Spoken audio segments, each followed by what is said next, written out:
Good morning, students. Good morning, sir. Good morning, sir. Thank you so much. तो हम लोग आज chapter number 15 को कंटिन्यू करेंगे और लास्ट लेक्चर में जो किया था उसी पार्ट को मैं कंटिन्यू करने वाला हूँ।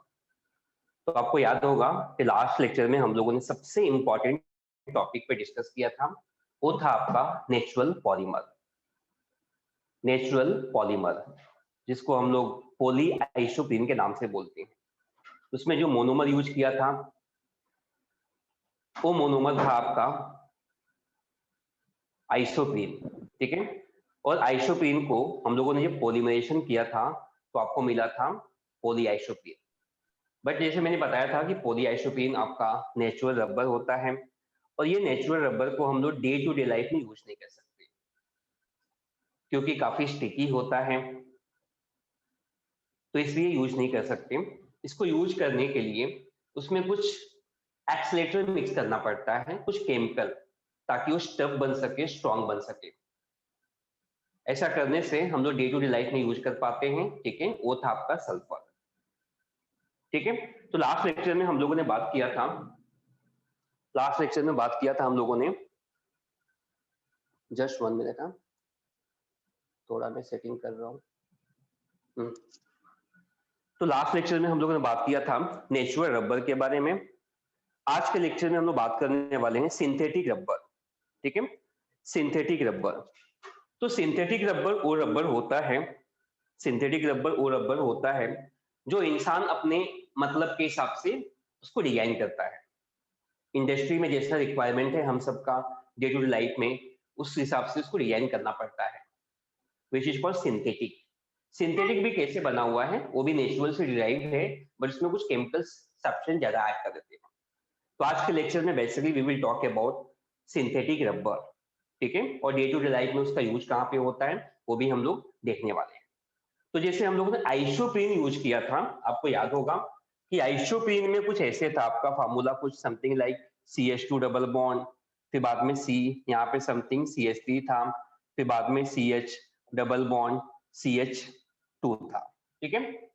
यहाँ पे क्या करना है, CH3 को निकाल करके हम लोग ऐड कर देंगे क्या, we will put here Cl, and this compound is called industrially या commercially this is called chloroprene के नाम से बोलते हैं, ठीक है। क्लोरोप्रीन कॉमन नेम में नहीं होता है, ये आपका इंडस्ट्रियल नेम होता है। अगर मैं आपसे पूछता हूँ कि इसका आईपीसी नेम क्या होगा, anybody can help me, what will be IPC name of this compounds? You can say first carbon, second, third and fourth. IUPAC क्या हो जाएगा इसका? IUPAC will be 2 chloro,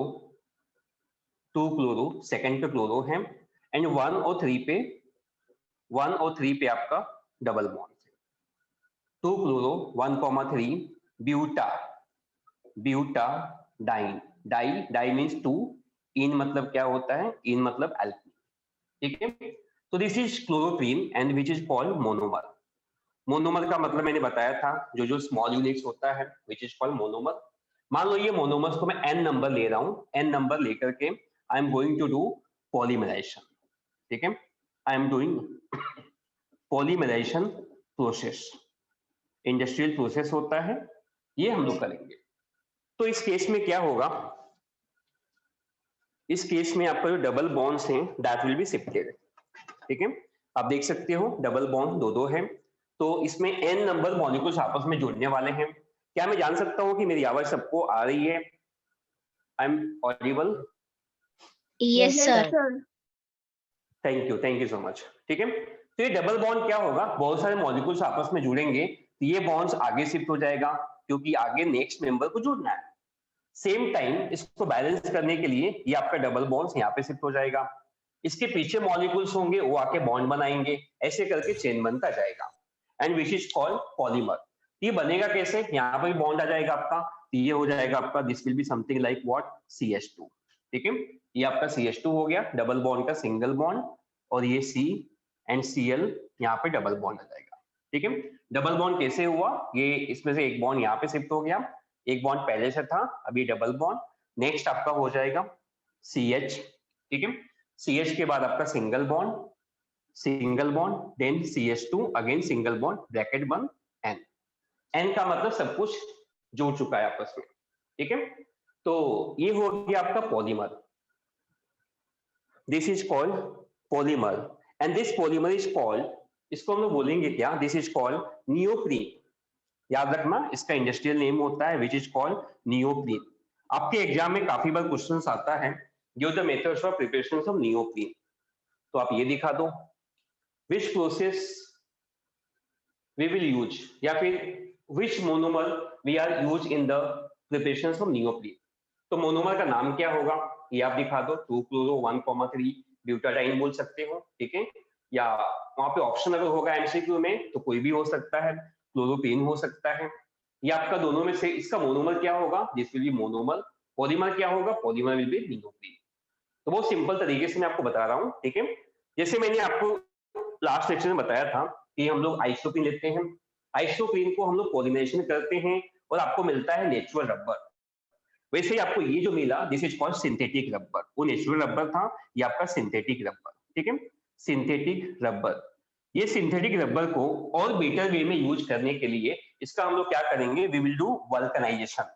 last lecture में देखा था हम लोगों ने वल्कनाइजेशन क्या होता है, काफी अच्छे से मैंने बताया था वल्कनाइजेशन ऑफ रबर, आप बोल सकते हो वल्कनाइजेशन रबर। इसमें क्या करेंगे, इसमें हम लोग कुछ ऐसे केमिकल्स को ऐड करेंगे जिसके अंदर और भी उसमें टफ हो जाएगा और स्ट्रॉन्ग बन जाएगा और उसको यूज कर सकते हैं।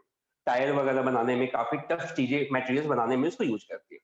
तो सेम चीज को मैं यहाँ पे लिखने वाला हूँ, जो भी आपको मिला, मुझे मिला है क्या, CH2, फिर बाद में आपका C के साथ में Cl है, then double bond CH and CH2। ध्यान से समझना, बहुत इंपॉर्टेंट है। ये आपका एक पॉलीमर, और भी बहुत सारे मतलब पॉलीमर जुड़ेंगे आपस में, यहाँ पे देख सकते हो आप। नेक्स्ट में आपका हो जाएगा अगेन CH2 लिया मैंने, C के साथ में ये आप दिखा सकते हो Cl है यहाँ पे, double bond CH and CH2, single bond, ठीक है। ऐसे और भी मॉलिक्यूल्स आप दिखा सकते हो। इसको ऐड करेंगे with the help of what, MgO। MgO का मतलब क्या होता है, what is MgO? MgO is called magnesium oxide, very good. Magnesium oxide के साथ में क्या करेंगे, हम इसको ऐड कर देंगे। तो आप देख सकते हो Mg का वैलेंसी कितना होता है, 2 होता है, Cl का वैलेंसी 1 होता है। तो ये Mg और ये Cl, ये Mg और ये Cl निकल जाएगा, and this process is called vulcanization of rubber बोलते हैं। तो Mg के साथ में Cl, ये Mg के साथ में Cl और ऑक्सीजन के थ्रू कनेक्ट हो जाएंगे ये लोग, ये ऑक्सीजन के थ्रू कनेक्ट हो जाएगा, ठीक है, and which is called vulcanization of rubber. आपने सिंथेटिक रबर को क्या किया, वल्कनाइज कर दिया, और वल्कनाइज करने की वजह से इसको डे टू डे लाइफ में यूज करना काफी इजी होता है, काफी टफ बन जाएगा, स्ट्रॉन्ग बन जाएगा। इसको, इसका रियल स्ट्रक्चर क्या होगा, दैट विल बी CH2। फिर बाद में आपका देख सकते हो यहाँ से Cl निकल गया, ये Cl निकल गया, कार्बन का बैलेंसी वगैरह चेक करते रहना, CH है, CH2 है, CH है, CH2 है, आगे बॉन्ड्स है, फिर आगे सेम आपको मिलेगा CH2, again C, double bond CH and CH2, ठीक है, ऐसे जाएंगे। अब ध्यान से देखोगे तो ये कार्बन का बैलेंस ही सेटिस्फाई नहीं है, बीच में ऑक्सीजन भी आएगा, तो ऑक्सीजन के साथ में कनेक्ट कर दो, ये ऑक्सीजन के साथ में आप क्या करोगे, कनेक्ट कर दोगे, तो कार्बन का बैलेंस क्या होगा, सेटिस्फाई हो जाएगा, and this is called vulcanise rubber. इसको पास्ट में लिखते हैं, पास्ट टेंस समझते होगे, वल्कनाइज, ईडी लग गया मतलब हो चुका है, वल्कनाइज रबर, ठीक है, ऑलरेडी हो चुका है ये vulcanise, which is called vulcanise rubber, या वल्कनाइज सिंथेटिक रबर बोल सकते हो, ठीक है। So this is very very important process, जो कि हम लोगों ने लास्ट लेक्चर में देखा था, उसी का ये पार्ट है। तो आई एम श्योर कि सबको समझ में आ गया होगा, किसी को डाउट नहीं होगा इसमें।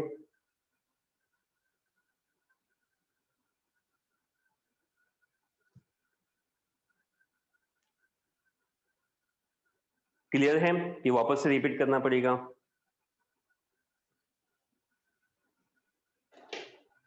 Please confirm once.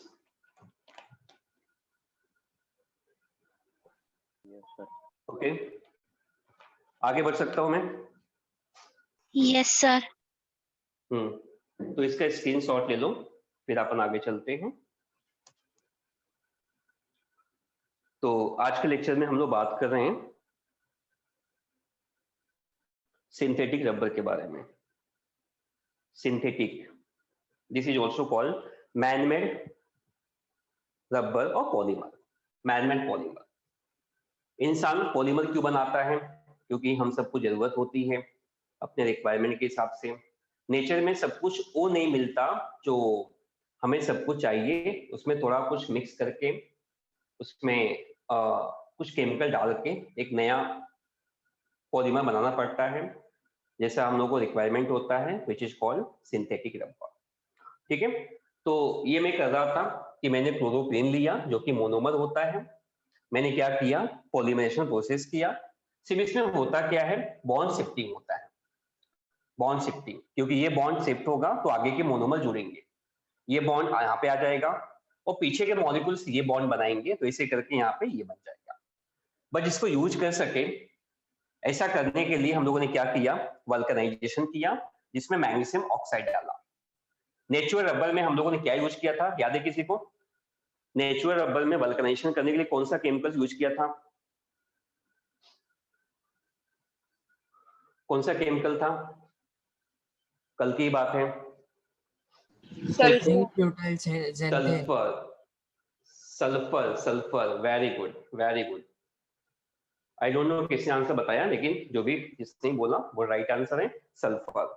लेकिन याद रखना, जब हम लोग सिंथेटिक रबर का वल्कनाइजेशन करते हैं, we have to use magnesium oxide. तो Mg के साथ में दोनों Cl निकल जाएगा, मतलब MgCl2 आप रिमूव होते हुए दिखा दो, या माइनस MgCl2, या उधर प्लस करके दिखा दो, MgCl2 निकल गया। ठीक है, MgCl2 निकलने के बाद they will connected with oxygen, और आपको मिलेगा क्या, ये चेन आगे चलता जाएगा। आगे और भी आप इसको रिपीट करते हो तो बहुत सारे MgO की जरूरत पड़ेगी। आपके बुक में सेम रिएक्शन दिया हुआ है, अगर आप रिपीट करते हो तो बहुत सारे मॉलिक्यूल्स मिलने वाले हैं। तो यहाँ तक सबको क्लियर है? तो आगे बढ़ते हैं हम लोग।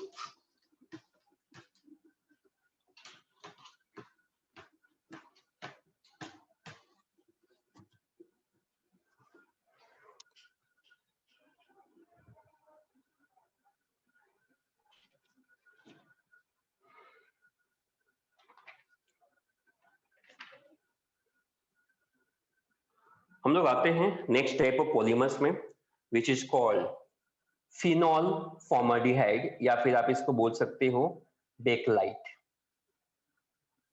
चलो फिनॉल फॉर्मल्डिहाइड लिखता हूं, फिनॉल फॉर्मल्डिहाइड, फॉर्मल्डिहाइड पॉलीमर। ठीक है, तो आपको बता दूं इसमें बहुत सारे टाइप्स के, अलग अलग टाइप्स के पॉलीमर मिलते हैं। This is not a single types of polymer, इसमें बहुत सारे होते हैं। Phenol formaldehyde is not specific polymer, इसके अंदर में बहुत सारे पॉलीमर्स आते हैं, तो हम लोग एक एक करके डिस्कस करने वाले हैं। ठीक है, तो सबसे पहले क्या होता है, जैसे नाम है इसका फिनॉल, कोई बताएगा फिनॉल का स्ट्रक्चर क्या होता है? Any idea?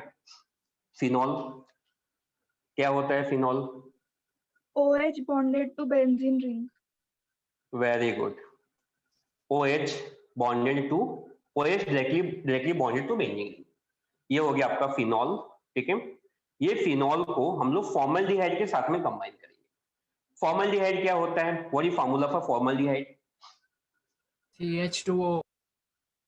हाँ, फॉर्मल्डिहाइड मतलब HCHO होता है एक्चुअली में, HCHO, लेकिन इसको हम लोग CH2O भी लिख सकते हैं, जैसे आपके बुक में दिया हुआ है, यू कैन राइट CH2।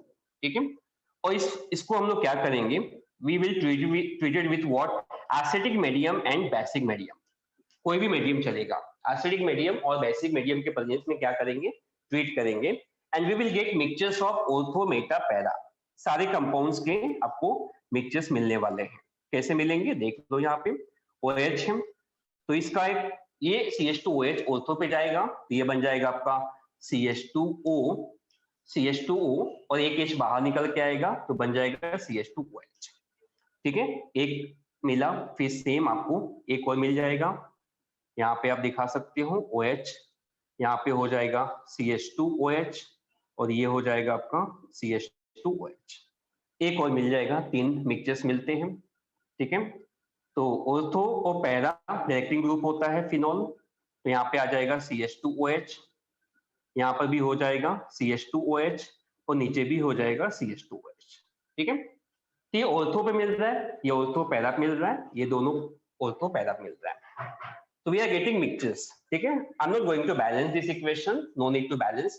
यहाँ पे आपको 3 मॉलिक्यूल्स दोगे, यहाँ पे 3 दोगे तो बैलेंस होगा, नो नीड टू बैलेंस। ठीक है, तो फिनॉल के साथ में suppose I am going to consider formaldehydes जो कि एल्डिहाइड्स होता है, तो आपको ये मिक्सचर्स मिलेगा। अब ये आपको अलग अलग क्या करते हैं, आपको पॉलीमर देते हैं। ठीक है, so you can say consider this is step number 1, आप इसको स्टेप नंबर 1 बोल सकते हो। ठीक है, इसमें क्या करेंगे हम लोग, एक मॉलिक्यूल्स को कंसीडर करेंगे, सब लोग कुछ ना कुछ पॉलीमर देंगे, बट आपके सिलेबस में इसका इसका कॉम्बिनेशन दिया हुआ है, वही करना है, बाकी नहीं करेंगे। तो आप देखोगे तो अगर आप ये कंसीडर करते हो, suppose I am going to consider this one, अगर मैं ये कंसीडर करता हूं, ये आपका OH and CH2OH, I am going to consider n number. n number का मतलब क्या हो सकता है, what is n number here, what is n number?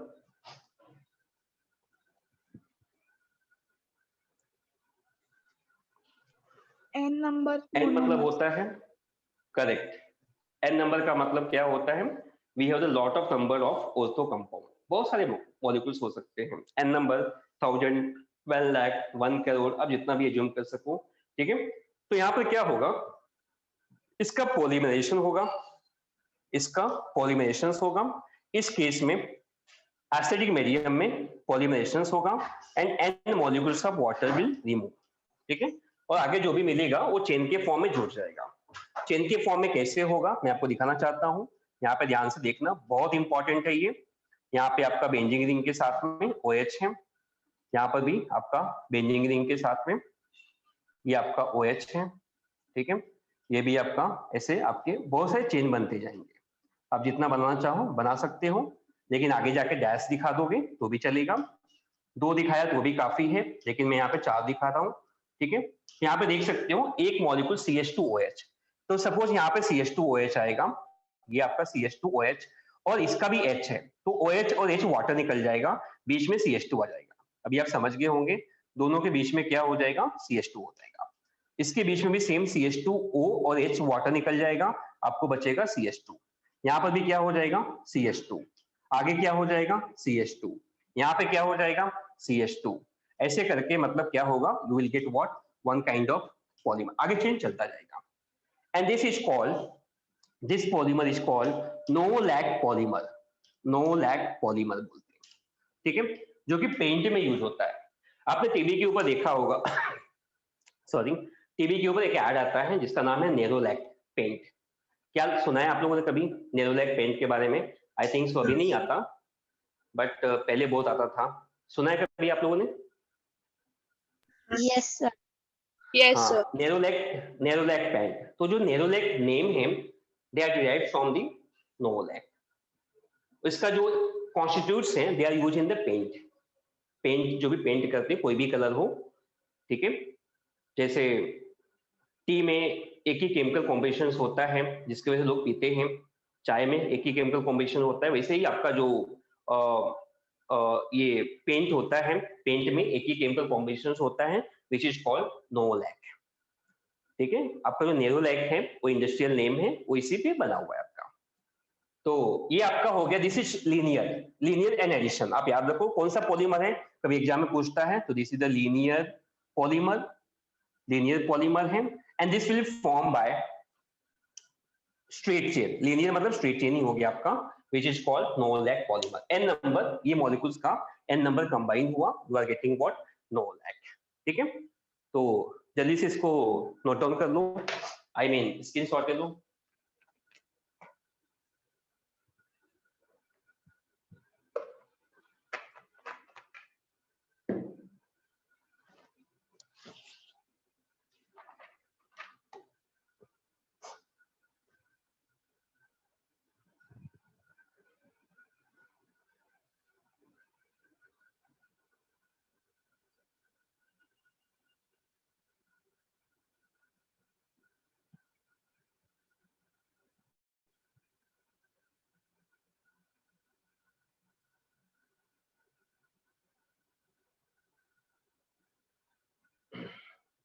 Okay done.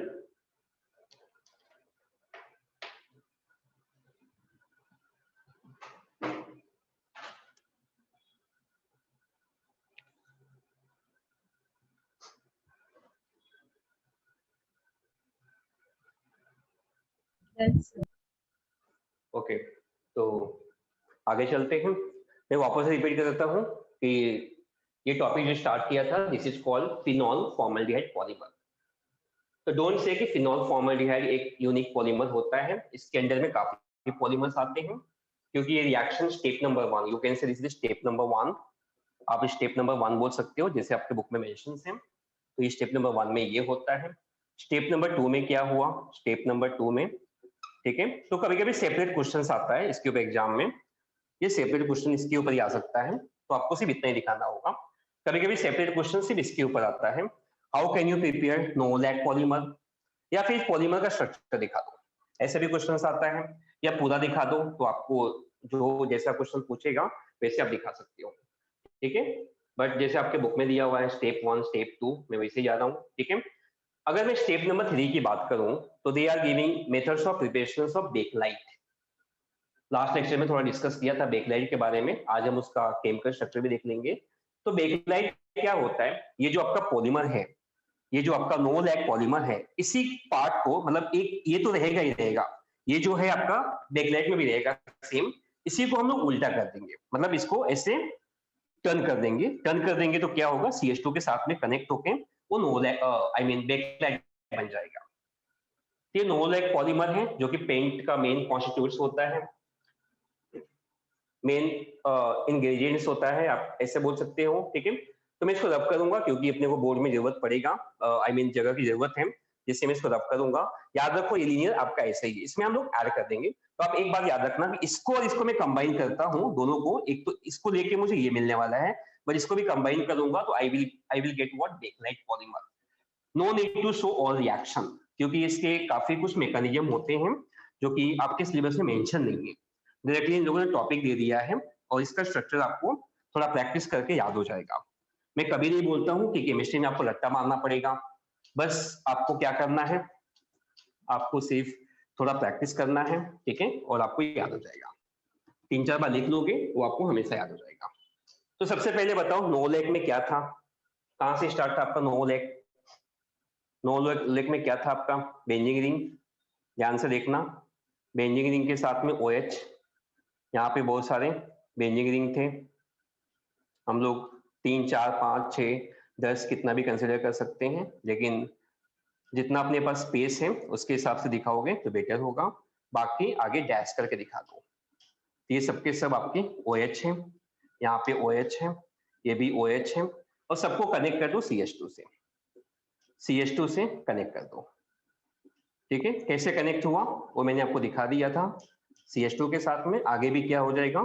CH2 के साथ में आगे डैश डैश आगे और है, यहाँ भी क्या हो जाएगा? सेम CH2 के साथ में ऐसे कनेक्ट हो जाएगा। अब इसको उल्टा कर दो, उल्टा करेंगे तो क्या हो जाएगा? CH2 के साथ में कनेक्ट होगा, और ये अगेन क्या हो जाएगा आपका? बेंजिंग रिंग, बेंजिंग रिंग हो जाएगा यहाँ पे OH, क्योंकि हमने इसको उल्टा कर दिया ऐसे। आगे भी क्या हो जाएगा? यहाँ पे देखोगे तो इसका जस्ट अपोजिट में आपका ये है। आपको एक चीज मैं बता दूं, आपकी बुक में जो स्ट्रक्चर दिया हुआ है, दे आर नॉट परफेक्ट, ठीक है। आप एनसीईआरटी का बुक देख लेना, ठीक है, वो स्ट्रक्चर में कुछ तो मिस्टेक है, या उन लोगों ने 3 डायमेंशंस मान करके उसको ड्रॉ किया हुआ है, लेकिन अगर आप एग्जाम में लिखोगे तो आपको मार्क्स कटेगा नहीं। क्यों नहीं कटेगा? क्योंकि आपके स्टेट बोर्ड में दिया हुआ है। आप कोर्ट में जा सकते हो कि बुक में था, मैंने लिखा, मुझे मार्क्स नहीं मिला, आप क्लेम कर सकते हो, क्योंकि गवर्नमेंट का दावा है कि बुक में सब राइट होता है, ठीक है। बट फिर भी अगर कॉन्सेप्ट को समझने के हिसाब से देखा जाए तो सही नहीं दिया हुआ है। मैं उसे गलत भी नहीं बोलूंगा, लेकिन मैं आपको सिंपल तरीका बताता हूँ, आप उसको ड्रॉ कर लो, या फिर एनसीईआरटी के बुक से भी आप स्ट्रक्चर देखोगे तो बहुत सिंपल तरीके से मैं जैसे बता रहा हूँ वैसे आपको दिया हुआ है, ठीक है। अदरवाइज बुक का थोड़ा कंफ्यूजन टाइप का है, मतलब उन लोगों ने 1-2 पॉलीमर मिक्स करके थोड़ा ब्रांच स्ट्रेट नेटवर्क सब दिखा के फिर दिया हुआ है, वो समझ में जल्दी समझना मुश्किल है या समझाना मुश्किल है। तो यहाँ पे देखोगे तो क्या हो जाएगा? आगे कनेक्ट होते जाएगा आपका, ठीक है, ये CH2, ये आपका आगे यहाँ पर चेन बनता जाएगा, और यहाँ पे वापस से OH बेंजिंग रिंग, सेम यहाँ पे हो जाएगा आपका CH2, ये आपका बेंजीन रिंग, ऐसे ड्रॉ करते जाओ, बहुत सिंपल है। आपको एक बार अगर पैटर्न समझ में आ गया ना, तो ये इससे इजी कुछ नहीं है केमिस्ट्री में, सिर्फ ड्रॉ ही करना है बस। ये आपको सिर्फ ड्रॉ करना है। मेरी ड्राइंग बहुत अच्छी नहीं है, लेकिन आप लोग करना चाहो तो कर सकते हो। CH2 लास्ट में क्या हो जाएगा, CH2 हो जाएगा, आगे चलता जाएगा। इसके बीच में भी क्या होगा, CH2 से कनेक्ट करेंगे ऐसे। इसके बीच में क्या हो जाएगा, सेम CH2 से कनेक्ट कर दूं, ठीक है। और ये पूरा मिलके क्या बन जाएगा आपका, बोलो। ये पूरा N दिखा देना, N का मतलब सब जुड़ा हुआ है, पूरा मिलके क्या बन जाएगा, this is called which polymers, this is called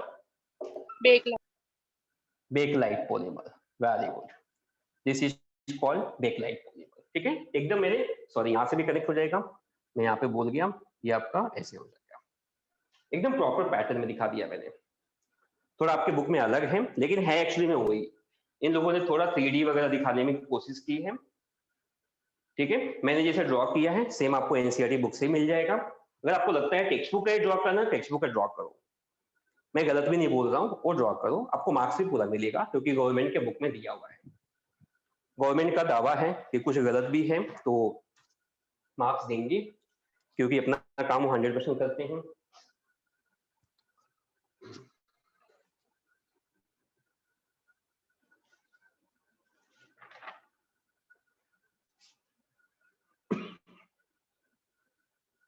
तो बेकलाइट पॉलीमर को यूज कहाँ पे करते हैं डे टू डे लाइफ में, आपको बता दूं।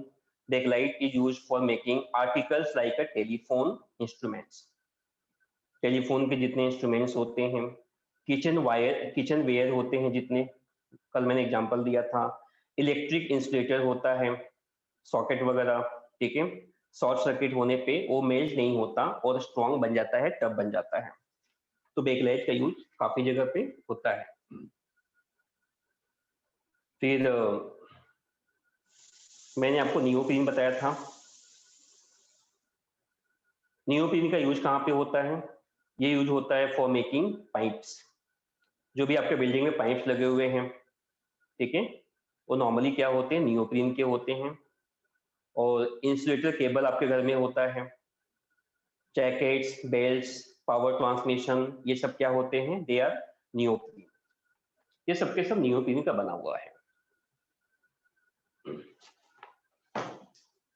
तो यहां तक सबको क्लियर है।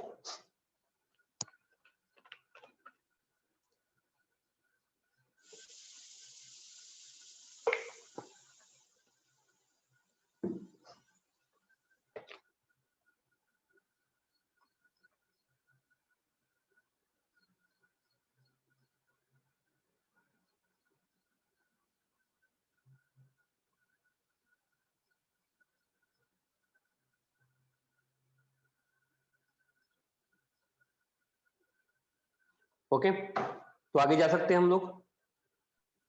Yes, sir. Okay, thank you. तो ये आपका बेकलाइट का स्ट्रक्चर मैंने बता दिया। कभी कभी एग्जाम में 2 मार्क के लिए भी आता है, तो बहुत सिंपल है, सिर्फ एक बार प्रैक्टिस कर लोगे तो कभी बोलेगा नहीं। इसके एप्लीकेशंस क्या हैं वो भी मैंने बता दिया। प्रॉपर्टीज वगैरह आप टेक्स्ट बुक से पढ़ सकते हो। मैं आपको एक पीडीएफ दे दूंगा, बहुत सिंपल सा पीडीएफ होगा, नोट्स होगा, आपके सर को सेंड कर दूंगा, वो आप लोग दे देंगे। और आज के लेक्चर पे मैंने काफी जो एमसीक्यू बनाया हुआ है, तो आज के लेक्चर पे है, तो आज का अगर ध्यान से पढ़ोगे तो आज इवनिंग में जो टेस्ट होगा आपका, उसमें आप अच्छे से परफॉर्म कर पाओगे। Now we are coming on next type of Buna S, ठीक है। इसको भी रब कर देता हूं। I will talk about Buna S. Buna S, ठीक है, ये आपका ट्रेड नेम होता है, ठीक है, याद रखना, this is trade name, industrial name. और this is also called SBR। SBR इसका दूसरा नाम होता है, SBR। ब्यूना एस और SBR बोथ आर सेम, दोनों का मतलब सेम होता है। इसमें हम लोग कंपाउंड जो यूज करने वाले हैं, CH2CH, CH double bond CH2। इसका नेमिंग क्या होगा, क्या नेमिंग होगा इसका बताओ। 1,3 butadiene, plus C6H5CH double bond CH2. This is called styrene. Styrene याद रखो, स्टीरीन क्या होता है? बेंजिंग रिंग C6H5 मतलब बेंजिंग रिंग रहेगा C6H5CH डबल बॉन्ड CH2. ठीक है, इसको हम लोग क्या करेंगे? We will do polymerization. याद रखना इसका जो अमाउंट होता है अप्रोक्सीमेटली 75% होता है, ये यूज करते हैं 25%. ओके, अब दोनों को ऐड करना है. कैसे ऐड करेंगे? कैसे ऐड करेंगे, क्या लगता है आपको? डबल बॉन्ड शिफ्टिंग का गेम चलेगा. ध्यान से देखो, डबल बॉन्ड कैसे शिफ्ट होगा?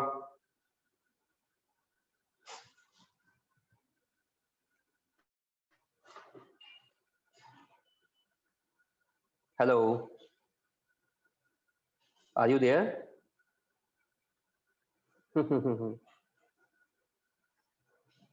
काफी केसेस में हम लोगों ने किया है कि डबल बॉन्ड शिफ्ट होगा आपका. इसमें डबल बॉन्ड को शिफ्ट करना है, बाकी कुछ नहीं करना है. आगे भी जो भी पॉलीमर्स हैं सब में वही गेम करना है, क्योंकि इनको जोड़ना है. ये एन नंबर है, ये एन नंबर है, ये भी एन नंबर है. इनको जोड़ के पॉलीमर बनाना है. This is the monomer.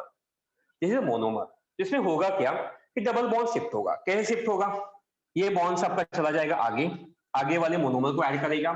ये डबल बॉन्ड्स आपका शिफ्ट हो जाएगा यहाँ पे, ये इसके आगे मतलब इसको कनेक्ट करेगा, और ये डबल बॉन्ड शिफ्ट हो जाएगा यहाँ पे, और इसके पीछे भी मॉलिक्यूल्स हैं वो यहाँ पे कनेक्ट करेगा.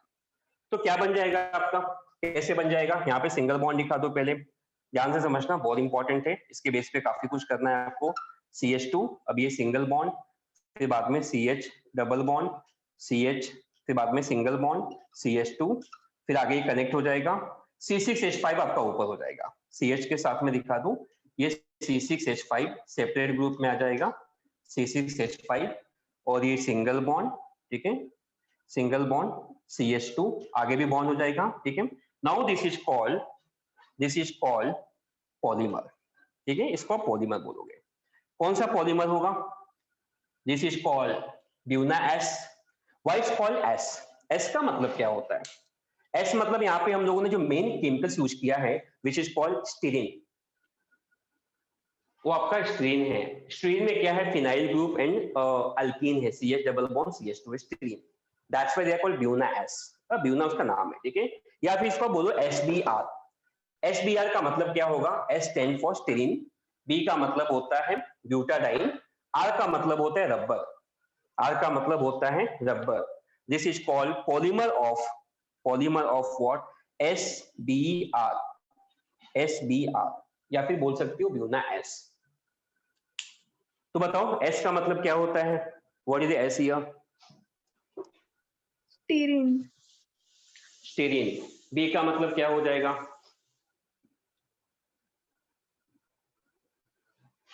B मींस क्या होगा? ब्यूटाडाइन. B मतलब ब्यूटाडाइन, S मतलब स्टीरीन, B मतलब ब्यूटाडाइन. R का मतलब क्या होगा? R stand for what? Rubber. Rubber. Very good. तो ऐसे करके ये आपका पॉलीमर बनता है. तो आज के लेक्चर में हम लोग सिंथेटिक पॉलीमर्स की बात कर रहे हैं. तो जरा अपने बुक में आ जाओ, जरा टेक्स्ट बुक में आ जाओ. ठीक है, थोड़ा टाइम कम है तो कुछ चीजें मैं आपको भी देता हूँ करने के लिए. जैसे हम लोगों ने ब्यूना S का किया, वैसे आपके बुक में ब्यूना N का भी दिया हुआ है. मिला क्या? ब्यूना N कहाँ पर है? ब्यूना N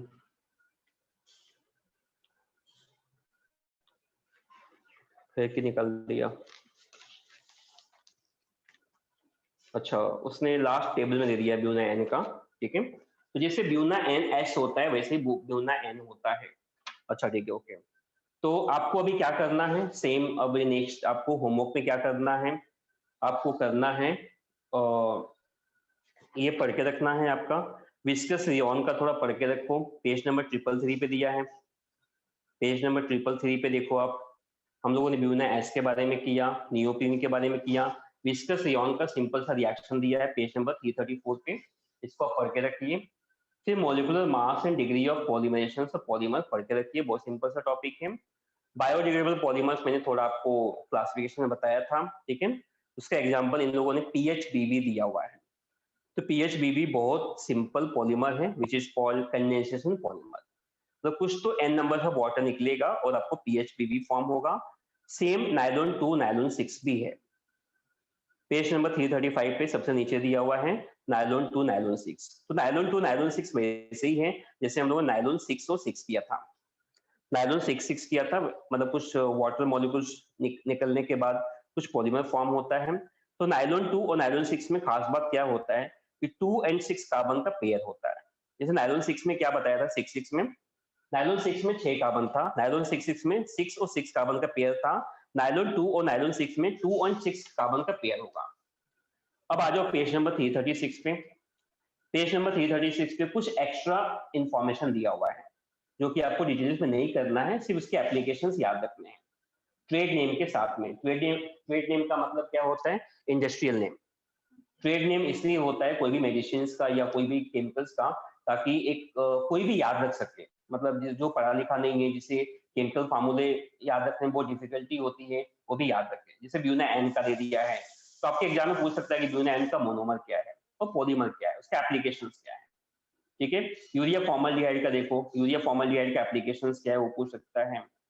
पॉलीकार्बोनेट का पूछ सकता है। तो ये एप्लीकेशंस हैं जो कि आपको मतलब डिटेल्स में नहीं करने हैं, बट उसके एप्लीकेशंस याद रखने हैं। तो ये चैप्टर हो गया है, बट फिर भी मैं इसका एक लेक्चर लेने वाला हूँ। नेक्स्ट लेक्चर में भी हम लोग इस पर डिस्कस करेंगे। ठीक है, और आपको बता दूं कि कुछ इसमें आप एक्सरसाइज देख लो। एक्सरसाइज में काफी क्वेश्चंस पूछा हुआ है, काफी क्वेश्चन पूछा हुआ, सब करके रखना। मतलब जो डिफिकल्ट क्वेश्चन है वो तो मैं करने ही वाला हूँ, लेकिन आपकी भी रिस्पॉन्सिबिलिटी है कि जो नहीं समझ में आया वो मुझसे पूछोगे। अदरवाइज जो डिफिकल्ट क्वेश्चन मैं सिलेक्ट करके रखूंगा, सिलेक्टेड क्वेश्चन 14 मिनट्स में करवा दूंगा। अगर आपके कुछ प्रॉब्लम्स हैं तो प्लीज आप मुझे पहले ही बता देना, नेक्स्ट लेक्चर में उसके हिसाब से मैं जाऊंगा। तो काफी क्वेश्चन सॉल्व करते समय प्रॉब्लम होने वाले, कुछ टॉपिक बुक में नहीं है फिर भी क्वेश्चन ने पूछ दिया है, तो ऐसे क्वेश्चन मैं सॉल्व करने वाला हूँ। कहीं कहीं प्रिंटिंग मिस्टेक भी है, मतलब मेरे स्टूडेंट्स का कहना था कि कहीं कहीं प्रिंटिंग मिस्टेक है, वो भी मैं देख के रखूंगा और नेक्स्ट लेक्चर में डिस्कस कर लेंगे। तो आई होप आज का लेक्चर सबको समझ में आ गया होगा। ठीक है, और अब हम लोग स्टॉप करेंगे, टाइम हो चुका है। तो bye bye to all of you, have a nice day. मिलते हैं नेक्स्ट लेक्चर में। Bye. Thank you, sir. Thank you, sir. Thank you so much.